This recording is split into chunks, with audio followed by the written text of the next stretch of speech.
So this might just be the closest thing to a silver bullet for printing that we have.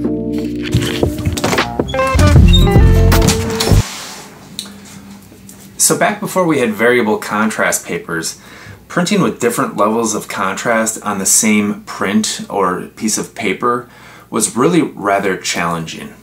The ability to be able to do this can really dramatically increase the local contrast in your prints independently of the global contrast. So can I overcome all the challenges that this negative presents with variable contrast printing?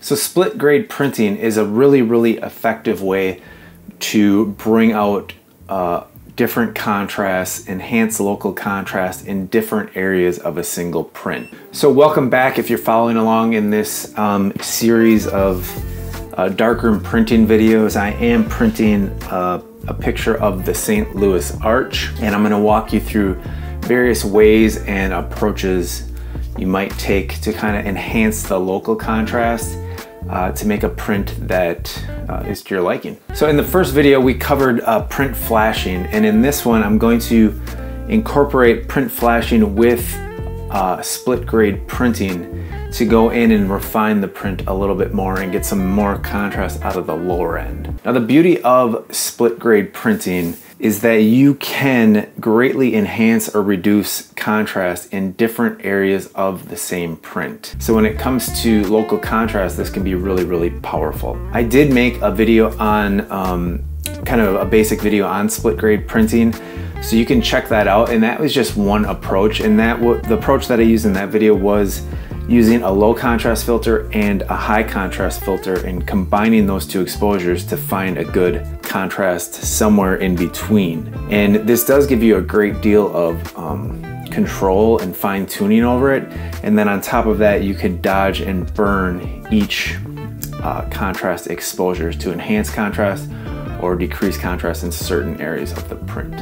So if you haven't checked out that video, you might want to do that after watching this. So in the video on print flashing for this negative, I was able to determine that by flashing the print overall, that's going to help me bring down and compress the highlights and let me burn them in a little bit easier. Now I want to focus on the other end of the negative and get the contrast right for in the arch here. And the first step, the first thing that I did, I made a series of test prints for the contrast of the arch. So I want to get a good local contrast in this arch first, and then I will burn down the clouds, flash the print and burn down the clouds with a lower contrast. So this one happens to be 8 seconds with a filter 4, and that is where I think it looks really good. I think the arch has really good contrast in here. It's got really deep blacks in here, and I kind of like where the sky is too, because my other concern with this print was that the sky was getting a little bit too black and dark. So like I said, I'm really looking for different areas of local contrast. So the arch will end up being at a filter 4, and the clouds will be burned in with a 0-0 filter. So this is another approach to split grade printing, and when I say split grade or split contrast printing, I am basically referring to any print that has different filters printed in any area of the print, or different levels of contrast through the variable contrast emulsion and filters anywhere in the print. So it doesn't always have to be a 0-0 and a 5 filter mixed. It can be a 3 and a 1 and a for. It can really be anything that gets you the result that you want. So for this negative, to use split grade printing, how I would approach it and how I'm going to approach it today is to actually use a pre-flash like I showed you in the last video. Then I'm gonna print it at a grade 4 for 8 seconds to make sure that this local contrast is really good. Then I'm gonna burn the clouds down with the 00 filter. So let's just jump in. I will show you exactly how I would print this using a pre-flash and split grade printing together.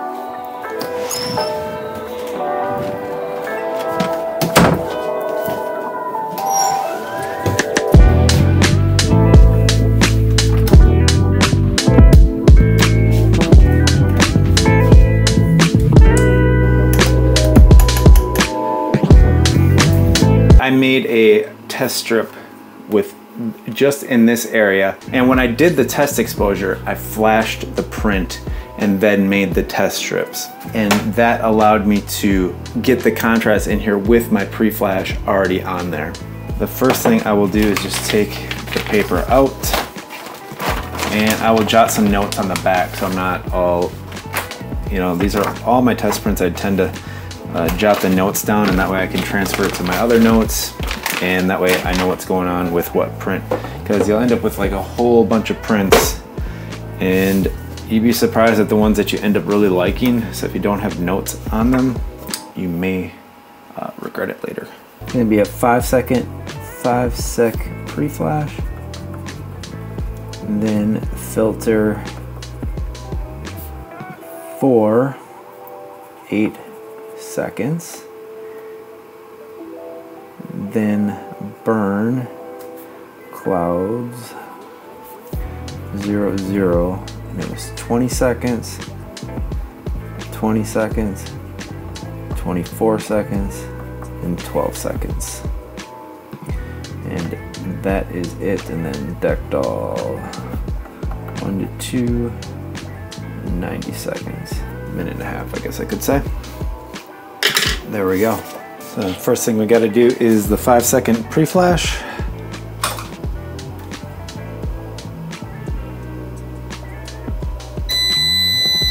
So there we go. Let's pop this in here. All right, so here we go. This is 8 seconds with a filter 4.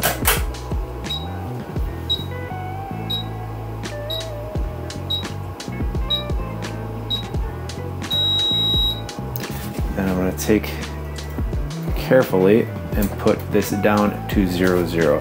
And now I'm going to put my timer for the 20-second burns. I'm going to put my timer at 22 seconds.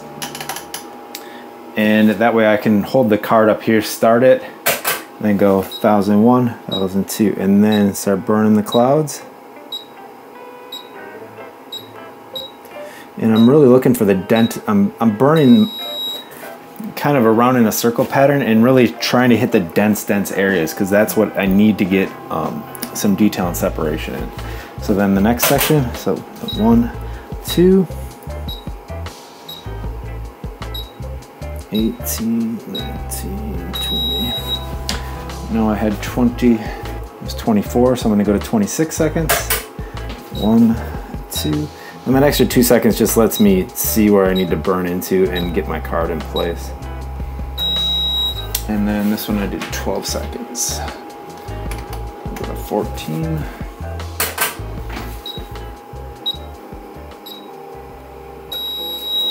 There we go. Let's get this developed.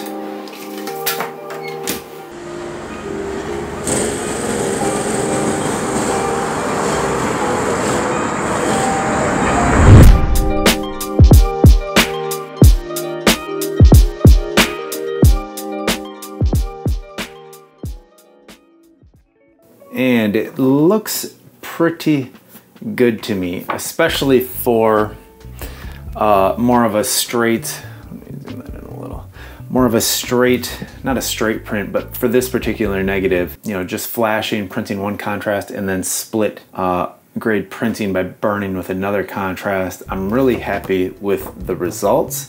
Now, I think I'm gonna take this further.